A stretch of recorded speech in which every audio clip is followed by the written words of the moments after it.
I just want to say, Tabor 100 is 13 years. Imagine what you guys are going to do when you're all grown up. This is amazing how well Tabor 100 is doing. The city of Seattle builds a lot of things. You know, utilities, roads, fire stations, and maybe one day an arena, right? And that's going to be great.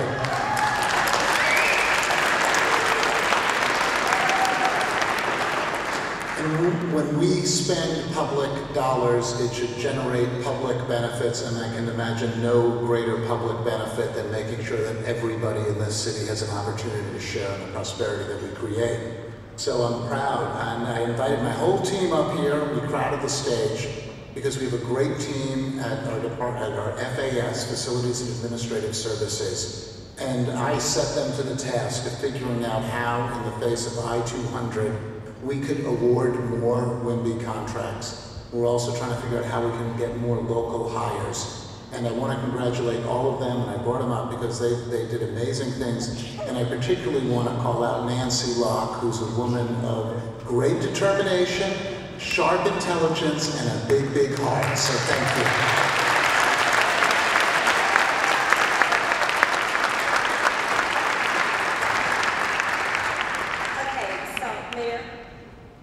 We all know that behind every great person is oftentimes a great number of people and supporting staff. Sometimes it's family, sometimes it may be friends, and it may be neighbors. We've heard the saying that behind every great man is a great woman. Well, tonight we will believe that is true. And I have a question for you, Mayor. Who planted seeds for you? Seriously? Yes, who planted seeds for you? That great woman. Besides me. You know, I'm looking at the script. Nobody told me, oh, you see, I was going to present Nancy's award. That's right. Yeah, absolutely. I was already giving it away already for Nancy. I was giving it away already because I wanted to give her my award because I wouldn't have done it. I want to really be serious about this. You know, here's the way it works when you take office like I do. People come to you and ask you to do really hard things. Right? They don't come to you with the easy problems. They would have been solved long ago. And we heard a wonderful presentation and an incisive presentation about how, you know, the depth of the issues we have to face to overcome historic discrimination. And people come to me and how are you going to solve that? And it turned out, I had no idea, but it turned out there were people who were waiting in government who knew how to do it. And one of those people who I already called out was Nancy Locke.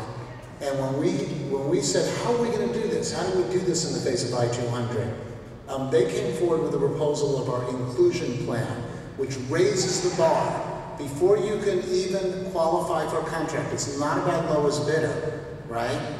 We have to do that. It has to be the lowest bidder. But you don't get to even qualify for lowest bidder unless you can demonstrate as the prime what you have done to involve other people. And that was Nancy Locke's innovation, and that was the work she did. We gave her an even harder job. We gave her an even harder job now with how do we hire local workers, and our Seawall project will have local hire provisions where we can reach in and hire people who are disadvantaged and low income. So, you know, this award that I got, I didn't deserve it. This award's the real award. It's the Distinguished Service Award for Nancy Locke, and I'm just so absolutely happy.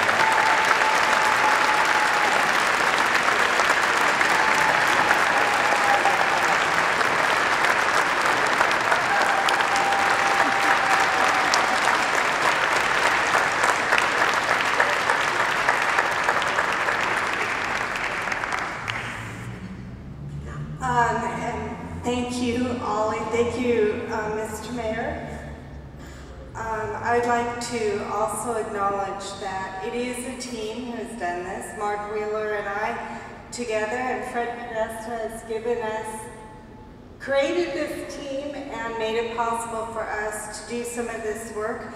And this mayor, Mayor McGinn and Deputy Mayor Smith, has given us the room to be able to do things that we didn't even imagine we were able to do under I-200, which is a familiar refrain for many of you out there, but our mayor said to us, go out and work in a way that tests the edges, that makes it possible to make a difference. And he has given us the Eddie Rye, Eddie, you're out there, the Eddie Rye honorary mission of our next task on working to help workers of color to be a part of our construction projects.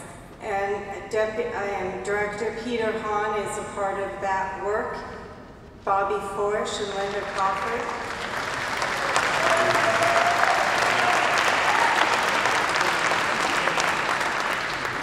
And I just want to add Miguel Beltran, who did a lot of the analysis for our work right here. Thank you.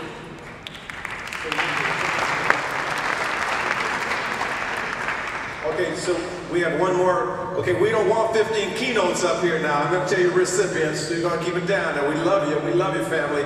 I've been told to keep this thing moving. Nate Miles is going to move us on to our next award. Thank you, Bruce. This next award is a Lifetime Achievement Award that goes to Mr. Tom Dixon. Is there any of the Tacoma Mafia here? Please stand. Oh no, Tom Dixon ain't going nowhere without the Tacoma Mafia. Give it up. Give it up. I know they're here. That's how they roll in T-Town. It gives me a great deal of pleasure to be able to present this award to somebody who is truly, truly not just a mentor, but a hero of mine. And I don't say that very lightly about very many people, but Tom Dixon for years has been one of the spearheads of the collective, a group of African Americans that meet at the Colored Women's Club every Saturday in Tacoma at 7:30 in the morning, and has on Thanksgiving and any other time that it falls on that Saturday morning, they're going to be there. He's been the head of the president of the Urban League. He's been at the forefront of every major civil rights piece of legislation that has come through this state, whether you know it or not. But one of the things that I just really had to, when Ollie asked me about naming somebody for this, I said, you have to do Tom Dixon for so many reasons, but we have very few bridge builders like Tom Dixon, and we have to give them their flowers while they're alive.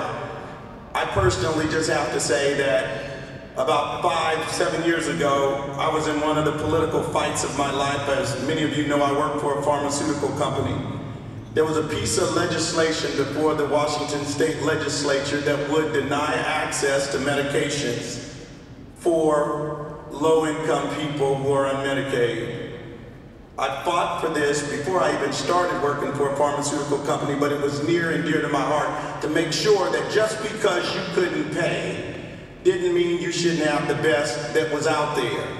It went down to a point where it got very nasty. They even called my boss and tried to go after my job with my job on the line, but as I said to them, I fought for black folks before I had this job. If I lose it, that's fine. I'm sorry, sweetie, I know my wife is here, but I said, I'm sorry, but if I lose it, I'm still gonna fight for them. So then we had some African Americans that came, and the busload came from Tacoma, to which one of the leaders called them into a room and said 3 things. Number 1, that Nate Miles has lied to you.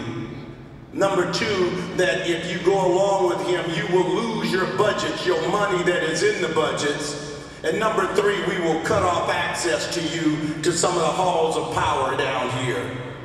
And while everybody else was trying to figure out what to do, while they were thinking what to do and didn't know quite what to do, Tom Dixon stood up. Tom Dixon, who speaks in third person most of the time, he said, let me tell you something, mister. He said, I don't know much about you, but Thomas Dixon knows Nate Miles. And if Nate Miles said that this is good for us, then this is good for us. And as far as I'm concerned, you can take my money out of the budget, but you ain't gonna stand here and call one of ours a liar, because he been with us before you was. And as far as cutting off from power, if you don't put our money back in the budget, we gonna cut you off from every church, every temple, every synagogue that we got in Tacoma if Thomas Dixon has anything to do with you. And as far as I'm concerned, this meeting is over. Do you understand what this man did? Thanks to what he did in this state, there is a commission on racial, ethnic, health disparities because of what Thomas Dixon did. When he didn't have to, he stood up for you and he stood up for me in places you don't even know about. Now I want you to stand up to your feet for the Lifetime Achievement Award for Mr. Thomas Dixon.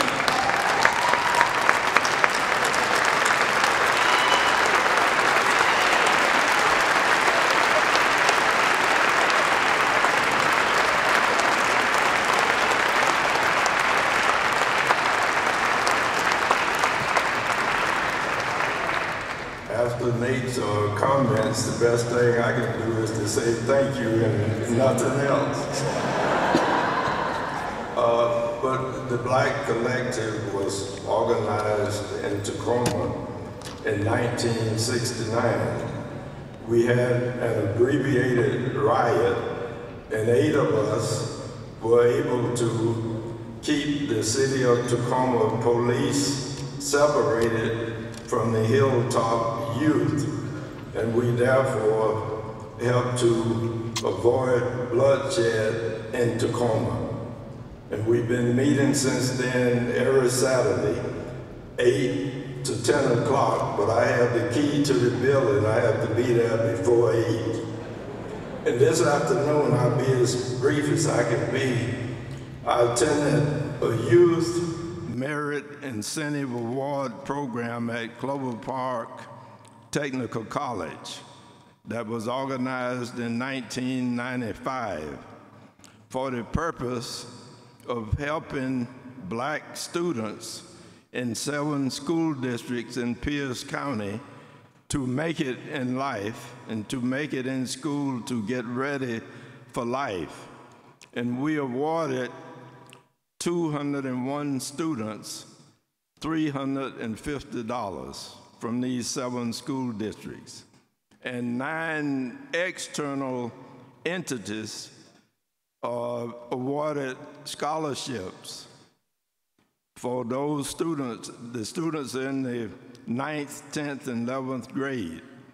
And for the ones who are the 11th graders who will graduate from college next year, we awarded them 9 scholarships, $1,000 the least, $1,500 one, $2,000 another one, and $3,000 the largest.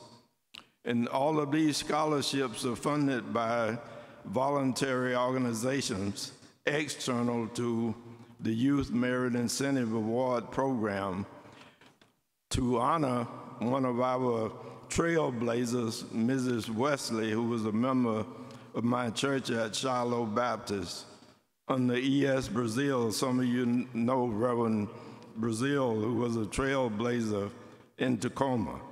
And in this session this afternoon, we had at least 900 people, Black and white, from the school districts, from the community.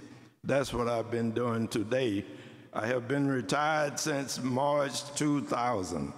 I have worked in Tacoma since May 1966. 46 years. I'm trying to catch up with Harold Moss. He's still ahead of me. The first Black mayor in Tacoma. Thank you very much.